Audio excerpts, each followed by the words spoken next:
Robert Littal, BSO. When Draymond was in here, Steph, he said that he felt like a lot of people looked at this like an ending to you guys' run, but that would be a mistake on their part. Can you talk about the resiliency of your team, and if indeed you had that feeling as well, and should people not put you guys in the grave right now? I mean, tough way to go out. You obviously credit Toronto on a great series. They went out and won it. They played amazing tonight, all across the board. They had contributions, and yeah, it's a tough feeling, being on this side of losing in the finals. But I think a lot has been, proven about who we are as a team and the fight that we have and all the adversity that we dealt with, and this entire playoff run, and it's a one-possession game to keep our season alive tonight. So we'll be thinking about this one. It's tough, but our DNA and who we are, and the character that we have on this team, I wouldn't bet against us. Being back on the stage, next year and going forward. So. Really proud of the way that we fought to the end, and this 5-year run's been awesome, but definitely don't think it's over. Next question right here. Julianne Herrera, ABC 7 News. Despite the loss, can you just talk about all the emotions you're feeling that this is the last game at Oracle? I mean, for these fans, this is their Roracle. They love this place, and what are you feeling now that this is really over? I mean, a lot of different emotions, a lot of thoughts. No regrets at all about, again, what we've been able to accomplish and even how this series ended. So we've had a lot of great memories in this building. I think it's iconic in the sense of our entire history of this organization and how we got to this point. And, whenever I drive by it, I'll have great memories of, again, what we've been able to accomplish in this building, and as we move across the bridge, want to be able to continue that and create new memories. So hopefully, every fan that was in this building appreciates the journey and the ride. Every fan that was watching how Oakland held us down for 47 years, and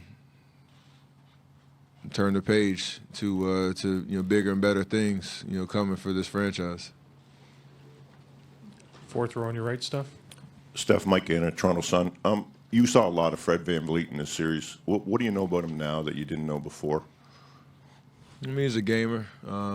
He hit some big shots, not just the defensive pressure. He hit a lot of daggers that never seemed to panic when the ball was in his hands. And even tonight, he hit like 3 of them that kept their momentum on their side. So I obviously saw a lot of bodies on defense, but he was one that took the challenge, and obviously he's a champion now, so well deserved. Next row back on the right. Steph, comparing the way you lose 3 years ago in the finals with almost got shut down at the very last second in the Game 7 to this finals, with so many injuries, so many people got down. So which one is more painful for you guys? I mean, losing hurts no matter what the situation is. Nobody likes that feeling, whether it's a Game 7 or Game 6 or what have you. But, I'll echo what Draymond said. It's kind of how do you respond and what do you, how hard do you work to try to get back to the stage. Soak up this feeling, because obviously we've celebrated, we've had champagne, we've had, rings, but this is the more motivating feeling in terms of how do you respond, how do you turn the page to new challenges ahead. So we'll be all right. Mark, Janie, and then Howard, last 3. Steph, Mark Schwartz, ESPN. First, can you explain how you felt watching Clay go down? And secondly, how much did you have left at the end when you had that look to possibly put your team ahead and go on to Game 7?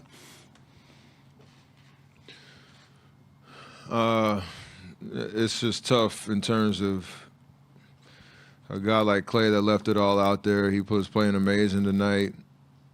And to see a freak play like that where, he lands awkwardly, I don't know the diagnosis yet, but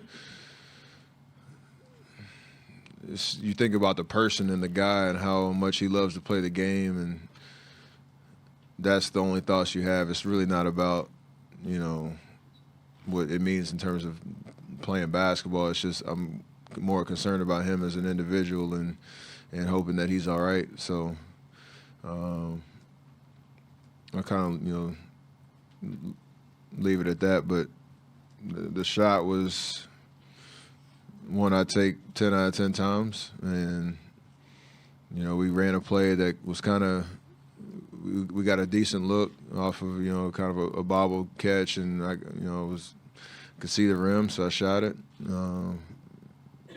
I'll live with that. We always talk about that, myself and Clay, in terms of shots that we take.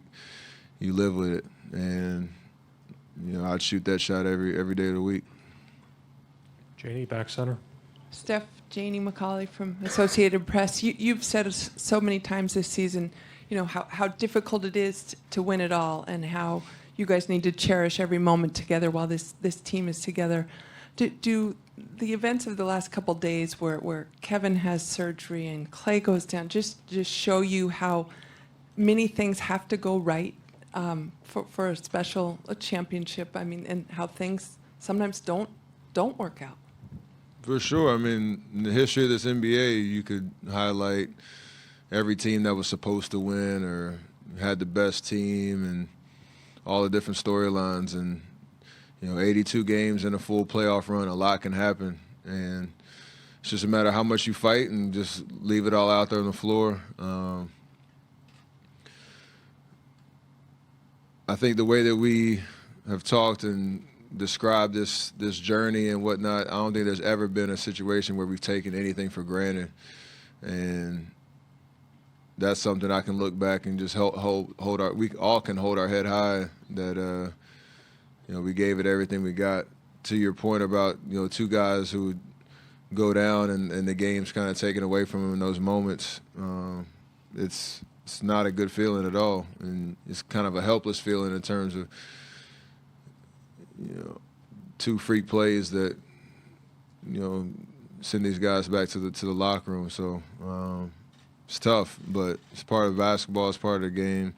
Again, I just, hope their recoveries are strong and they come back, better than they were before.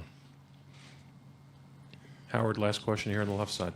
Howard Beck from Bleacher Report. Steph, when you think about the toll a 5-year run can take, all the extra games, you think about some key free agencies, the injuries. Sean has talked about possibly retiring. Does this feel like, if not necessarily the end, then kind of a major transition point for who you guys have been? You expect serious change potentially coming forward?